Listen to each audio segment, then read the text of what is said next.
Hello students, मैं Anju Singh, principal CPS Kalyanpur. आप सब अपनी स्क्रीन पर एक देख रहे होंगे कि where the mind is without fear, a poem by Rabindranath Tagore. एक कविता है जिसे रविंद्रनाथ टैगोर ने लिखी है, where the mind is without fear.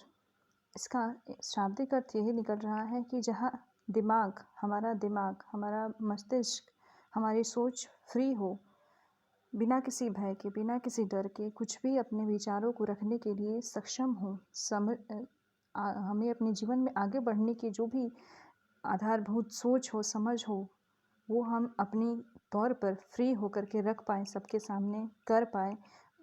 इसके बारे में ये पोएम है। ये पोएम 1900 से 1910 के बीच में लिखी गई है।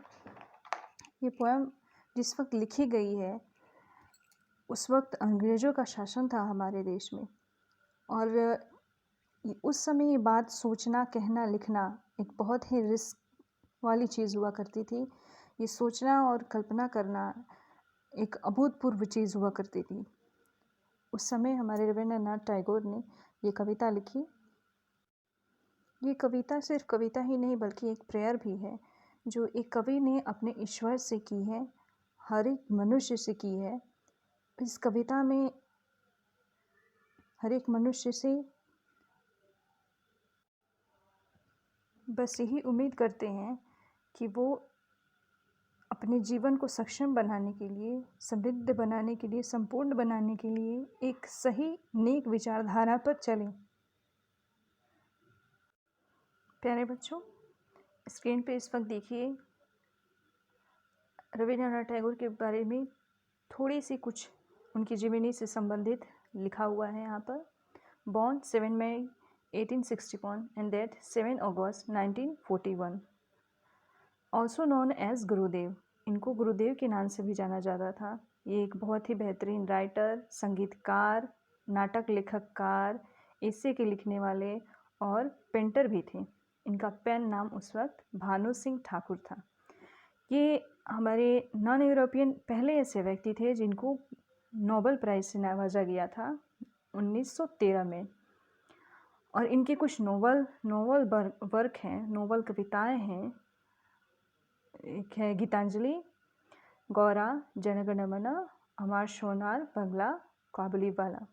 गीतांजलि एक्चुअली में कविताओं का संग्रह है जिसके लिए ही इनको 1913 में नोबेल प्राइज़ मिला था। और ये ऐसे पहले व्यक्ति हैं और एकमात्र व्यक्ति हैं कि जिसने दो देशों की राष्ट्रगान को अकेले व्यक्ति ने गाया है। वो है रविंद्रनाथ टैगोर, जिसमें हिंदुस्तान के लिए उन्होंने जनगण मन गाया है और बांग्लादेश के लिए उन्होंने अमर सोनार बंगला गाया है। बच्चों, अब शुरू करते हैं इस पोएम के बारे में जिसके बारे में हम आज चर्चा कर रहे हैं, जिसका शीर्षक है where the mind is without fear. Where the mind is without fear and the head is held high, where knowledge is free. इसका सिर्फ यही मतलब निकल कर के आता है कि जहाँ चित्त भय से शून्य हो, जहाँ हम गर्व से माथा ऊंचा करके चले, जहाँ ज्ञान मुक्त हो। अर्थात इसका यही है कि जो हमारा मन है अगर भय मुक्त हो तो बहुत ही चीज़ों में बेहतरी कर सकता है। अगर किसी बात का भय ना हो, डर ना हो, तो बहुत सी ऐसी चीज़ें हैं जो हम करना चाहते हैं, एक्चुअल में हम किसी के भय से ना कर पाते हैं, वो हम बेहतर कर सकते हैं। पर किसी के भय से अगर कुंठित हैं, नहीं कर पा रहे हैं, तो कवि की कल्पना है कि एक ऐसा समय, एक ऐसा वक्त आए जहाँ हमारा चित्त भय से मुक्त हो जाए। Where the knowledge is free, अर्थात कि जहाँ हमारे ज्ञान को, हमारी शिक्षा को एक समानता दी जाए, जहाँ सभी व्यक्ति वर्ग के बच्चे, वर्ण के बच्चे, सभी जाति धर्म को भुला करके एक साथ बैठ करके पढ़ाई करें, शिक्षा ग्रहण करें, एक जैसी शिक्षा ग्रहण करें। उसके लिए इन्होंने यहाँ पर लिखा है where knowledge is free. Next line है, where the world has not been broken up into fragment by narrow domestic walls. जहाँ दिन रात विशाल वसुधर को खंडों में विभाजित कर और छोटे छोटे आंगन ना बनाए जाएं। ऐसी कल्पना उन्होंने आज़ादी से पहले की थी। हालांकि वो आज़ादी देख नहीं पाए, लेकिन हमारा जो भारत का मानचित्र था, उस वक्त हमारा पाकिस्तान, बांग्लादेश सब एक हुआ करते थे। पर आज़ादी के वक्त 1947 में वो 3 भागों में बट गए। पाकिस्तान अलग हो गया, बांग्लादेश अलग हो गया और हिंदुस्तान अलग हो गया। उन्होंने ऐसी कामना की थी उस वक्त, ऐसी कल्पना की थी कि जहाँ छोटे छोटे दीवारें घेर करके, छोटी छोटी सरहदें घेर करके हमें छोटे छोटे सोचों में, छोटी नैरो सोचों में बांधा ना जाए, छोटे छोटे आंगन ना बनाए जाए। पूरा हमारा जो समाज है, पूरा एक हमारा देश है, वो खुले में पूरी एक साथ रहे, एक जैसा रहे, एक जैसा जिए। अगली लाइन है, where world comes out, where words come out from the depth of truth, where tireless striving stretches its arm towards perfection। अर्थात जहाँ हर वाक्य हृदय की गहराई से निकलता हो, जहाँ हर दिशा में कर्म को अजस्त्र नदी के स्रोत फूटते हों और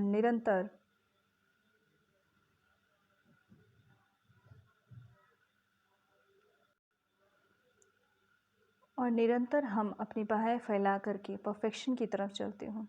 उनका इस लाइन से ही मतलब था कि जो हम मेहनत करते हैं, जो चीज़ें करते हैं, वो सच्चाई की राह पर चलते हुए करें। एक ऐसी कल्पना, एक ऐसा भविष्य जो सच के नींव पर बनाया गया हो। आगे वो बात करते हैं परफेक्शन के लिए। तो हम परफेक्शन तभी किसी काम में पाते हैं जब हम अपने उसमें 100% लगाते हैं, जब हम उसमें अपना सोच, कर्म, ज्ञान सब कुछ लगाते हैं, अपनों का आशीर्वाद, माता पिता का आशीर्वाद सब कुछ लगाते हैं, तभी किसी चीज़ की परफेक्शन को पार करते हैं, तभी हम किसी चीज़ के लिए परफेक्ट हो पाते हैं। किसी भी क्षेत्र में परफेक्ट होने के लिए एक टायरलेस, मतलब कि कठोर से कठोर मेहनत, जिसमें थकान ना हो, जिसमें कमज़ोरी ना हो, कठोर से कठोर मेहनत करनी होगी, तभी हम किसी चीज़ की परफेक्शन को पाएंगे। स्ट्राइविंग स्ट्रेचेस इट्स आर्म से मतलब है कि कठोर से कठोर परिश्रम, अपने हाथों को फैलाकर खुली बाहों से उस परिश्रम का हम स्वागत करें। अगली लाइन है, where the clear stream of reason has not lost its way. अर्थात कि हमारा जो सोच है, हमारी जो विचारधारा है, वो निरंतर सही दिशा में, सही रूप में बढ़नी चाहिए, सही कार्यों की तरफ चलनी चाहिए। सही कार्यों को करते हुए हमें अपने आप को कभी भी खोना नहीं चाहिए। अगर हमारी विचारधारा नेक है, सुविचार है हमारे मन में, तो हमें किसी के भी प्रेशर में आके उस सुविचार को त्याग करके उसके अनुसार चलने के लिए अपने सुविचार को कभी भी गलत रास्ते पर, कुविचार में नहीं परिवर्तित करना चाहिए। Into the dreary desert sand of dead habit। Dead habits in sense सड़े गले विचार।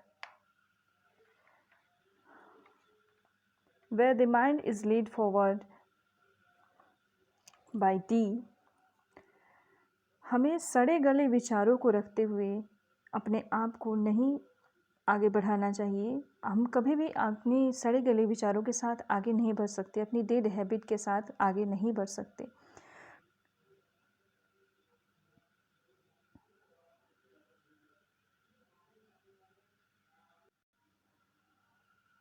जैसे कि हम किसी मरुस्थल में फंसे हुए हों और वहाँ के हालातों की वजह से मृत्यु निश्चित हो, तो हमें अपने रीज़न्स यानी अपने विचार को क्लियर रखते हुए ठीक उसी पानी की धार की तरह रहना चाहिए, जो गर्म रेगिस्तान में भी बहुत ही ज़्यादा साफ और बहुत ही ज़्यादा सुंदर और बहुत ही ज़्यादा स्वच्छ होती हैं। इसलिए उन्होंने कहा है कि जब हम अपनी उस धारा की तरफ हो जाएंगे, जिसके विचार निर्मल हो, कोमल हो, स्वच्छ हो, तभी हमारे विचारों में ऐसा परिवर्तन आएगा कि जिससे हम दुगनी रफ्तार से आगे बढ़ेंगे, दुगनी रफ्तार से अपने आप को प्रोग्रेस। नेक्स्ट लाइन है, where the mind is led forward by T into ever-widening thought and action.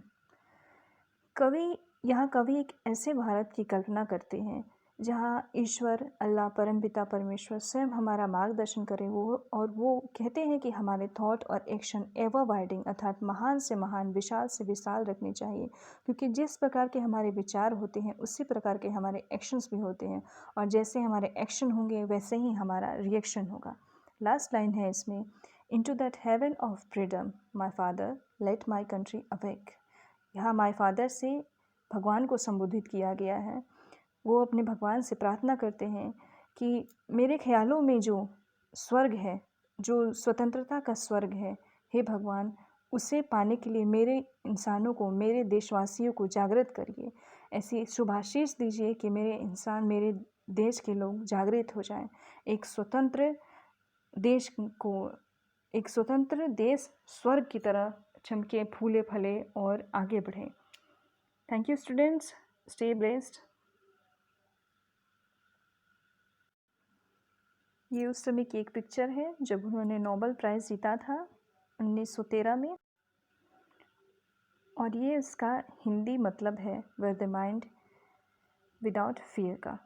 Okay students, thank you, stay blessed.